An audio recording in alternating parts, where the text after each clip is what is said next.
Hello my dear students, work energy power में आज हम पढ़ेंगे एनर्जी और एनर्जी की टाइप्स। तो देखिए, सबसे पहले ये देखिए एनर्जी होती क्या है। Energy is ability to do work, काम करने की जो क्षमता होती है ना, उसी को हम एनर्जी कहते हैं।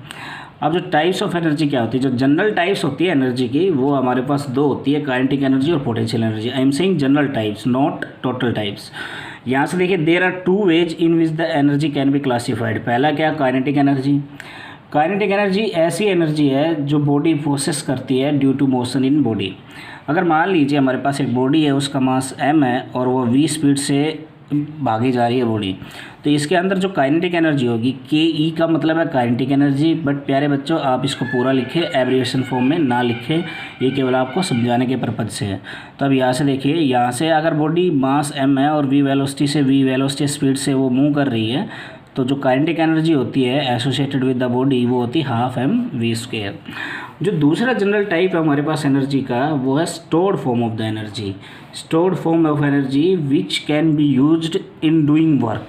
तो ये जो एनर्जी होती है स्टोर्ड फॉर्म ऑफ एनर्जी की, which can be used in doing work, is called potential energy. अब पोटेंशियल एनर्जी की वैसे वेरियस टाइप्स होती है, लेकिन जो जनरल टाइप्स जो हम जनरली मैकेनिक्स में डील करेंगे, वो हमारे पास है पहले ग्रेविटेशनल पोटेंशियल एनर्जी। अब ग्रेविटेशनल पोटेंशियल एनर्जी हमारे पास क्या होगी, it is the energy stored in an object due to its height above the अर्थ।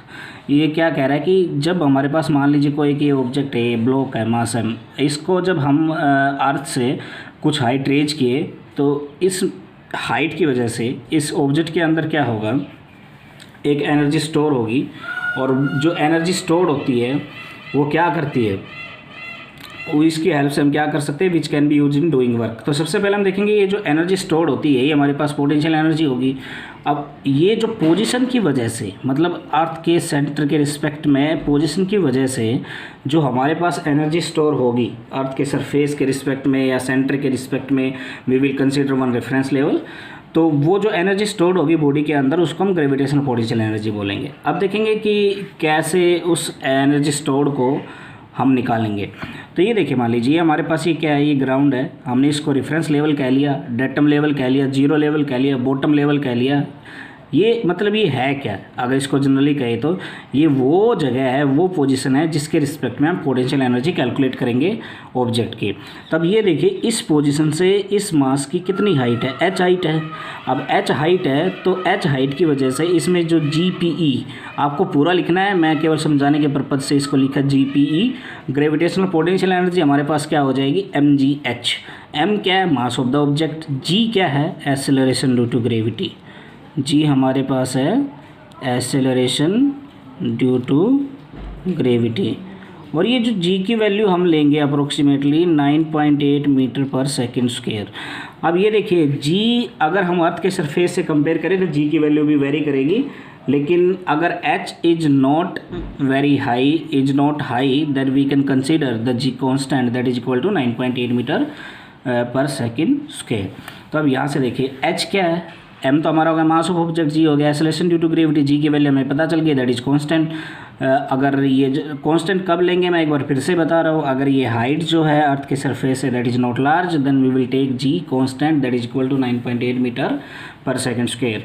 अब यहाँ से देखिए, जो h है, h is the height of the object from the reference level. तो अब यहाँ से देखिए, ये हमारे पास ग्रेविटेशनल पोटेंशियल एनर्जी का एक्सप्रेशन है। अगर हम सिंपल वर्ड्स में बात करें कि ग्रेविटेशनल पोटेंशियल एनर्जी क्या है, तो due to the position of the object, the energy stored in the object is called gravitational potential energy. अब देखिए प्यारे बच्चों, एक जो general type of the potential energy है, वो हमारे पास है इलास्टिक पोटेंशियल एनर्जी। अब इलास्टिक पोटेंशियल एनर्जी हमारे पास क्या होती है, it is the energy stored in the configuration of the material और physical system as it is subjected to elastic deformation by the work performed upon it.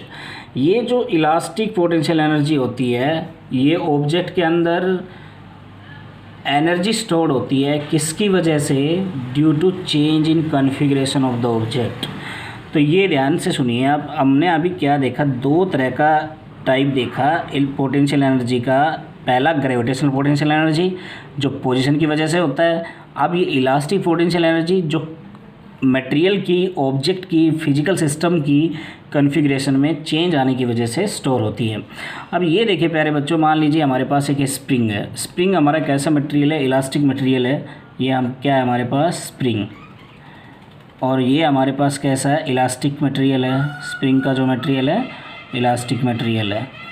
तो elastic material का मतलब क्या है कि जब हम इसके ऊपर फोर्स लगाएंगे, फोर्स की वजह से वर्क डन होगा, और वर्क डन होने की वजह से जब हम उस फोर्स को रिमूव करेंगे तो ये अपनी ओरिजिनल शेप को गेन कर लेगा। That means elasticity, that means the material is elastic. जैसे कि आपने रबड़ देखा होगा, रबड़ को हम खींचते हैं तो जब उसको छोड़ते हैं तो अपनी शेप को क्या करता है? रिगेन कर लेता है।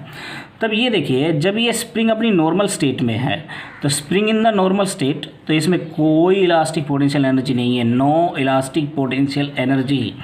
अब हम क्या करेंगे कि हम इसके दोनों साइड्स फोर्स लगाएंगे और फोर्स लगा के इसको हम एक्सटेंड करेंगे। तो एक्सटेंड करेंगे तो हमारे पास क्या होगा कि इसकी कन्फिगरेशन चेंज हो जाएगी। ये हमारी इसकी नॉर्मल कन्फिगरेशन थी, ये एक्सटेंडेड कन्फिगरेशन है। जो एक्सटेंडेड कन्फिगरेशन जो हमारे पास होती है स्प्रिंग की, उस कन्फिगरेशन को हम बोलते हैं स्ट्रेच्ड स्प्रिंग। और स्ट्रेच्ड स्प्रिंग जब होगी तो उसके अंदर इलास्टिक पोटेंशियल एनर्जी स्टोर हो जाएगी। अब ये देखिए प्यारे बच्चों, जो इलास्टिक पोटेंशियल एनर्जी होती है उसको हम कैलकुलेट कैसे करेंगे, इसको हम बाद में देखेंगे। अब ये देखिए, ये तो जब हमने इसको ऐसे फोर्स एक एंड पे इधर लगाया, दूसरे एंड पे इधर लगाया, तो जो हमारे पास जो स्प्रिंग में आया एक्सटेंशन आया। तो एक्सटेंशन आप ध्यान रखिए, इस तरह से खिंचाव जो आता है स्प्रिंग में वो एक्सटेंशन होता है। अब देखिए मैं ऐसे लगाऊंगा, एक फोर्स इधर एक फोर्स इधर, तो ये क्या हो जाएगी? ये कंप्रेस हो जाएगी। तो ये हमारे पास क्या था? ये एक्सटेंशन था। ये हमारे पास क्या है? एक्सटेंशन। और जो ऐसे दो फोर्स लगाए तो ये स्प्रिंग क्या हो जाएगी? कंप्रेस। तो ये हमारे पास कंप्रेशन है। अब कंप्रेस करेंगे तो नॉर्मल स्टेट से इसकी कॉन्फ़िगरेशन में चेंज हुआ? हाँ हुआ। तो कॉन्फ़िगरेशन में चेंज हुआ तो हमारे पास इलास्टिक पोटेंशियल एनर्जी आएगी। तो कंप्रेस जब स्प्रिंग हो जाएगी तो स्प्रिंग के अंदर इलास्टिक पोटेंशियल एनर्जी होगा। तो प्यारे बच्चों, आज जो हमने पढ़ा वो पढ़ा कि एनर्जी क्या होती है। क्या पढ़ा? एनर्जी होती क्या है। एनर्जी की जनरल टाइप्स क्या होती है? काइनेटिक एनर्जी और पोटेंशियल एनर्जी। अब पोटेंशियल एनर्जी की जनरल टाइप्स क्या होती है? हमने पढ़ा ग्रेविटेशनल पोटेंशियल एनर्जी और इलास्टिक पोटेंशियल एनर्जी। तो ये हमारे पास that was the general idea about the energy. अगर प्यारे बच्चों हम एनर्जी की यूनिट की बात करें, देखिए एक्चुअल में होता क्या? Ability to do work. तो इसका मतलब एनर्जी का जो यूनिट होगा वो वही होगा जो वर्क का होगा, है ना। क्योंकि in the language of the layman, एक कॉमन आदमी की अगर भाषा में हम बात करें तो एनर्जी कुछ नहीं है। जब ये ऑब्जेक्ट है, इस ऑब्जेक्ट के ऊपर अगर हम वर्क करेंगे, work is done on this object, तो जो इसकी जो एनर्जी है एक फॉर्म से दूसरे फॉर्म में ट्रांसफ़र हो जाएगी बस। तो इसका मतलब जो वर्क की है वही रेस्पॉन्सिबल है एनर्जी ट्रांसफ़र के लिए। तो इसका मतलब जो एनर्जी की जो एसआई यूनिट्स होगी, the SI units of energy will be same as that of the work. वो क्या है हमारे पास? Joule. That's all. So thank you my dear students.